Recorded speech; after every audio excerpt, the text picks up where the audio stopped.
Whoa, whoa, wee.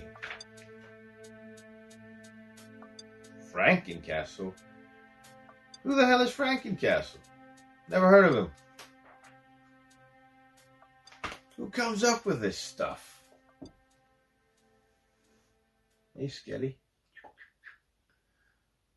Oh, hi there. What are you doing here? Okay, come in. Sit down. Let's have a chat.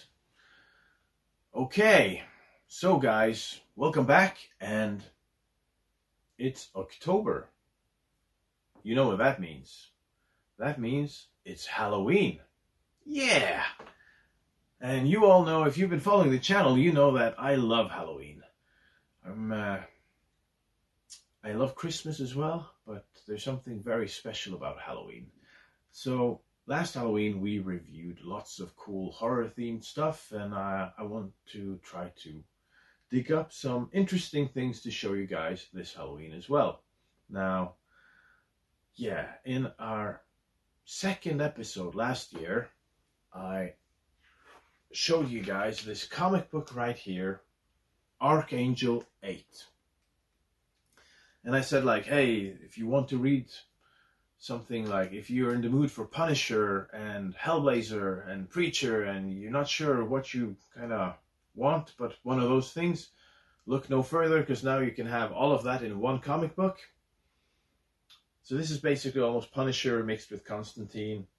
And I thought, hey, that was kind of cool. So what else can we take a look at? And actually, there is this Punisher story from 1998. This is a collection of two stories, but they both came out in 1998. And this is Punisher Purgatory. So in this story, Punisher dies or commits suicide, and he's resurrected by an angel, and he has supernatural powers. He's in this war between heaven and hell. So yeah, it's kind of funny to review this after having gone through Archangel 8. And yeah, so let's just start with the regular basic stuff. As I said, this is a Marvel comic book. This came out in 1998. This collection here is in the Marvel Knights series, and these collected reprints came out in around 2017, 2018, and it's kind of cool because there are many of these that are really good. And yeah, it's obscure, it's weird, it's funny, and that's what I like. I like to find interesting, funny, obscure, weird, cool things to show you guys. Is it good? I don't know, probably not, but it's very interesting to read now in 2023. Okay, anyway, let's start. So, Punisher Purgatory is written by Christopher Golden and Tom Sniegoski.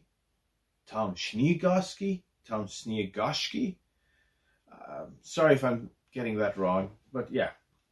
So those are the writers, and on the illustrations we have Bernie Wrightson in the first story, and inker is Jimmy Palmiotti. In the second story, it's still the same writers. That's Christopher Golden and Tom Sniegoski. And on the penciler and inker is Pat Lee and Alvin Lee. So, something else I want to mention to you guys. A very cool little fun fact here. So, on the colors, like the colorist here in the first story, is none other than our cool friend, Snakebite Cortez. Yeah! Like, that's such a cool name. And Snakebite Cortez was the colorist in Archangel 8. So you see, guys? Everything's connected. That's really cool. And what a name. Snakebite Cortez. Snakebite. Anyway, okay. Let's get back to the comic book. Now, the illustrations are really cool in both the first story and the second story. As for the second story, the style is very heavily manga inspired, and that didn't bother me at all. I really liked the style. It fits the story, and you can see the t-shirt I'm wearing. That's actually the cover for the second story, where Punisher and Wolverine team up, and they have to save this mutant girl from, I don't know, like angels and demons, and they have to save the world. The second story is very convoluted and messy, but it was still fun to read, and we get this cool fight between Punisher and Wolverine, but they become friends and team up, and yeah. So that's the second story. I don't think I can actually explain the story any better than that. Let me show you the cover, because the cover is so cool. So this is the cover, and I really like this cover. It's got that cool 90s vibe, and yeah, as you see, it's very manga-esque, but it's also kind of reminds me of like cool animes from the 90s, like Ghost in the Shell and stuff.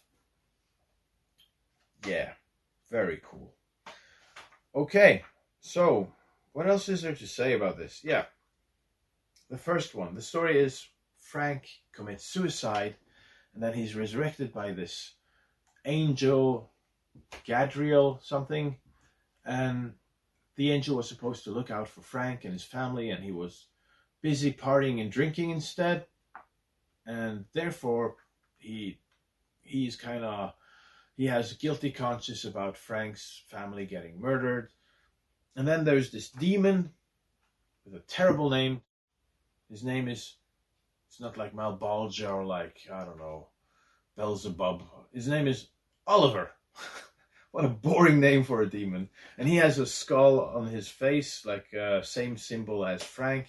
And this comic book retcons a lot. So the story is that this demon was pulling strings and manipulating Frank into killing people and like adding more soldiers to his army, and that he's like, Frank has been indirectly working for this demon. This seems kind of familiar. Oh yeah, Spawn. Yeah, so this comic book is very Spawn inspired as well. Now, I've heard people call it actually the Spawnisher, and I can see exactly what was going on.